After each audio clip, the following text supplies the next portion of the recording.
Hello, my name is Aina Tiana Rakotoarisoa. I am from Madagascar. I work for TSA Madagascar program. Today, I'm going to talk with you about the large confiscations at Lavavolo Tortoise Center, rehabilitation and conservation challenges in Madagascar. To start, the radiated tortoises, or Astrorchilus radiata, is one of the 4 endemic species of tortoise in Madagascar. His natural habitat is limited to xeric spiny forest in the southern of Madagascar. It was once considered as one of the more abundant tortoise species on the planet, but due to many threats such the habitat degradation, the local consumption as a bushmeat, and the traffic for illegal pet trade, this species rapidly declined. In 2010, it was the most trafficked tortoise in the world, and TSA Madagascar was created to face to this crisis. So TSA Madagascar was created in 2010 to reverse the crisis of this traffic of radiata.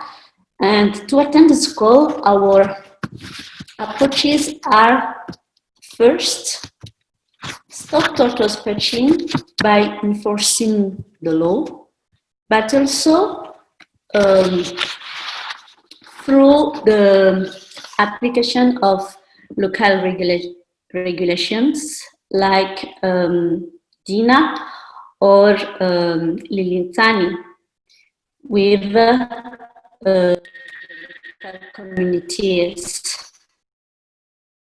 Second, we provide rapid responses to any confiscation of Malagasy tortoises wherever it occurs in the national level.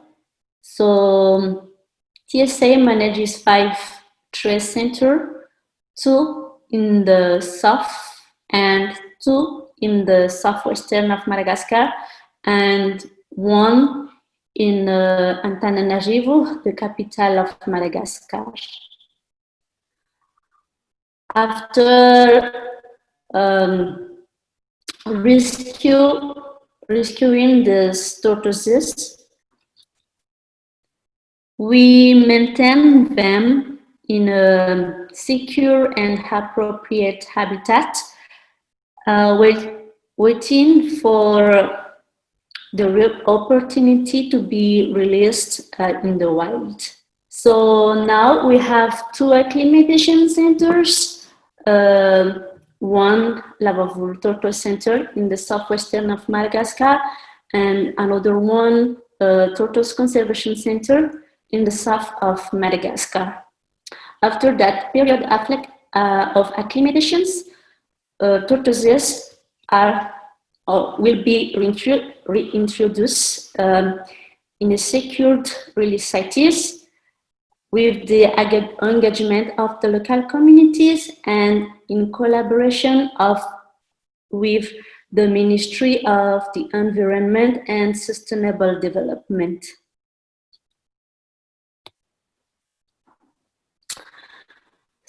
So Lavavolo Tortoise Center is one of the acclimatation center that TSA Madagascar manages.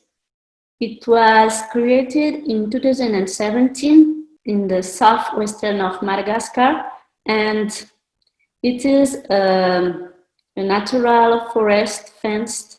The surface is 4.5 hectares, and the location is in a natural habitat of the radiated tortoise and the spider tortoise. In 2018, there was the two biggest confiscations of tortoises in Madagascar. One was in April with approximately 10,000 of tortoises seized in one time in the town of Tuliare. And the second was 6 months later. It was in Tungpuri in October. So Tungpuri is the same region of Tuliar. It's both Tuliar and Tungpur are in the region of Atsimonjefen. And almost all the tortoises confiscated in that time were transferred to LTC. So now we have currently around 14,000 the Astrochelis radiata and around 100 Pyxis arachnoides. And LTC work in collaboration with 7 surrounding villages around Lavavolo. So what happened after that two big confiscations? When the tortoises left Tuliar and Tungpuri, they were transferred at LTC, where they received a very intensive veterinary care by a Malagasy veterinarian, and also there was a lot of husbandry work that had to be done by the staff at that time. So we could finally stabilize the health of tortoises after 6 months approximately of each confiscations. And during that period, when they were at LTC, we had around 3,000 tortoises which received medical treatment, and up than 90% recovered. To provide care, and we are still continuing to provide that care. We have 11 keepers who work daily to provide care and to provide food or water to those tortoises. So what are the conservation challenges that the center faced and the tortoise also faced during that time? So to start, even the center is located in a forest with that too many tortoises. It is hard to find fresh vegetables to feed them. So with the climate of this area, where it is a semi-arid climate with very low rainfall of around 300 millimeters a year, and with the climate change, now we can have a year without rain.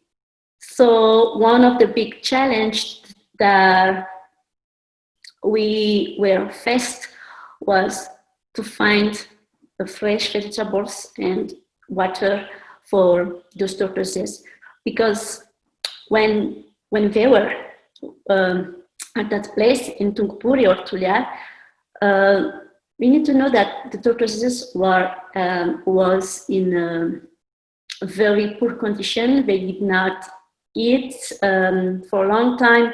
They did not had access to water for a long time. So we had to find that. And now, monthly, we need 5,000 kilo of fresh leaves to give to that tortoise. What we did to find that was we worked with the villagers, with the village around. So now we have 235 households who benefit from the program. This is only by selling food for tortoises at the center. One of the issue also when we start was the local tradition. So the LTC is located in an area where we have the Mahafali tribes.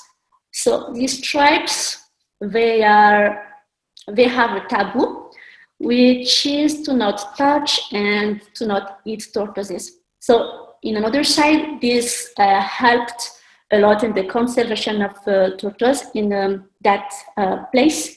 But also, it was one of our challenges to find a staff who can work directly with this tortoise. So when we found someone who accepted to work with us, there is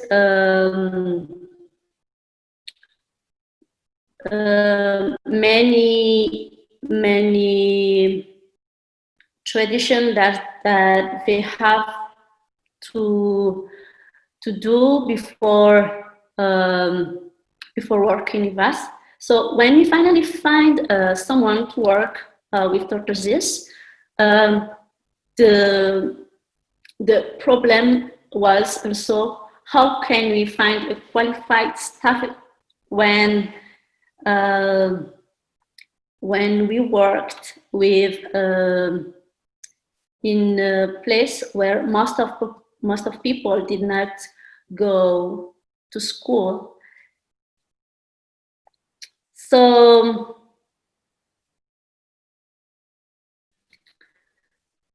what we did was we did a continuous training to all the staff, to the keeper, to the security guard, because the approach is to hire all staff from that region. So for now we have 11 keepers, 6 security guards who are from the villages. And at the beginning for LTC, we start from nothing. So LTC is in a very remote area. All construction work that had to be done, like to build the fence, to build the office, the vet clinic, everything was one of the biggest, the big challenge that we had to face, because we had to buy everything from Tuliari, which is 200 kilometers from the LTC, and we had to transfer it by boat or by taxi bus. So taxi bus is a local transport, and the finding a mason on that place, it was hard also, but finally we could build a good office for LTC. Most of our staff now has their own house. We also could build a well, which is one of the most important things that we had to do, because the access of water in that place is also very hard. And finally, the staff, especially all staff working in animal care, they could do their work in the best way possible. So what are the situation now? Due to the crisis of the COVID-19 in Madagascar, the pressure on the tortoises increases. So first, as NGO in Madagascar, we had these financial issues because of the lockdown, but also because people do not have revenue. So there is more poaching activities and traffic in the region during this short period of crisis. And people do not have another resource, so they use a lot of the natural resource. So the degradation of habitat increases. So with that too much factor, the situation now are, for us, it is hard to identify secure release sites now. So what we do is that we worked with the Madagascar National Park, or MNP, and the Direction of Environment and Sustainable Development to help us to identify that secure release sites. So now there is a good collaboration with MNP and the DREAD to find a secure release place, but also to fight against poaching activities and the traffic in this region. So thank you all for attending this webinar. Thank you for all donors who take care of TSA Madagascar, and see you soon.